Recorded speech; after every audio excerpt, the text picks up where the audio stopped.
Hello and welcome to Gravitas Plus. I'm Palki Sharma Upadhyay. The year is 2022 and India is celebrating 75 years of independence. 75 years ago, the British left India and we became free.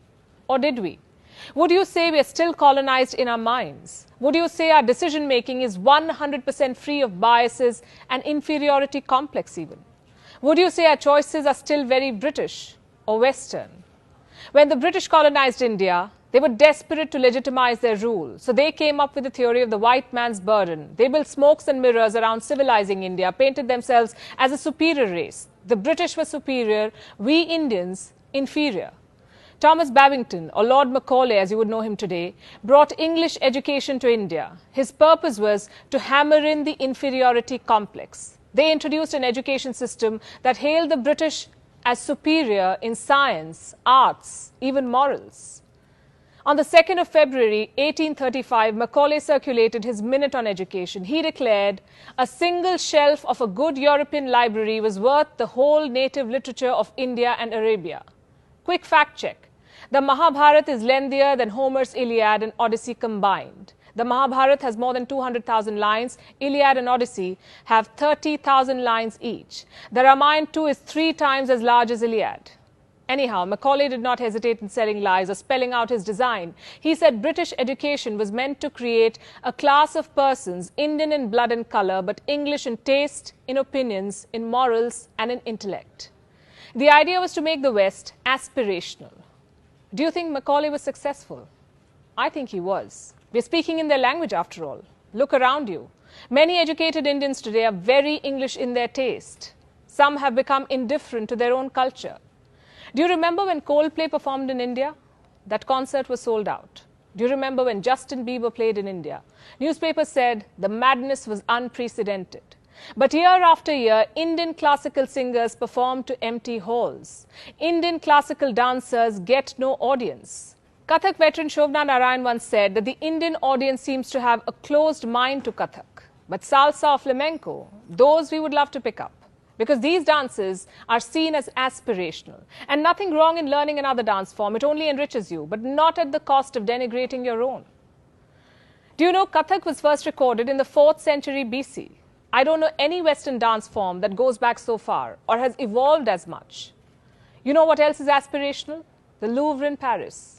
One photo of it on our Instagram and we have arrived. But India's National Gallery of Modern Art, which has one of the richest collections of contemporary arts, gets just 30,000 visitors a year. The Louvre in Paris gets 2.5 million visitors every year. The Tate in London has an annual footfall of 4 million. What explains this gap? Is it India's disinterest in everything Indian or the obsession with everything Western? Do we still blame Macaulay for this? Or our failure to invest in our culture? The reasons are multiple and the result is clear. Today an Indian dreams of becoming Western, aping the West or living the Western lifestyle. For an Indian, the West has become synonymous with advancement and modern living. But these are two different things, Western and modern. If only we could cure this 75-year-old colonial hangover, if only we could look through what Macaulay wanted us to learn, if only we could reconnect with our heritage, we would realize that it's us, the Indians, who have always been ahead of our times. Ancient India was aspirational, ancient India was advanced. Meet Bodhayana. He lived in 800 BC. He calculated what the world knows today as the Pythagoras theorem. Pythagoras lived in 570 BC in Greece. Most likely he picked the theorem from the Hindu sages he studied under. Have you heard of the Fibonacci number sequence? This is how it looks. Every number is the sum of the 2 preceding numbers. The world credits Italian mathematician Fibonacci for the sequence. But an Indian sage named Hemchandra wrote it long before Fibonacci. And Hemchandra was not the first, by the way. An Indian mathematician named Gopala studied these numbers long before Hemchandra or Fibonacci. Eurocentric textbooks will not tell you this. Macaulay would never want you to know this. An Indian invented zero, an Indian taught the world how to calculate the value of pi, an Indian invented the decimal system or the binary digits, or the heliocentric theory about the solar system.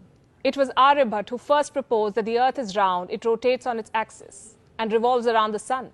Today we learn about Copernicus. We wear t-shirts and sweatshirts of NASA. But 1,000 years before Copernicus, Aryabhat determined the diameter of the earth. He also determined the diameter of the moon. The culture of science in India dates back 5,000 years.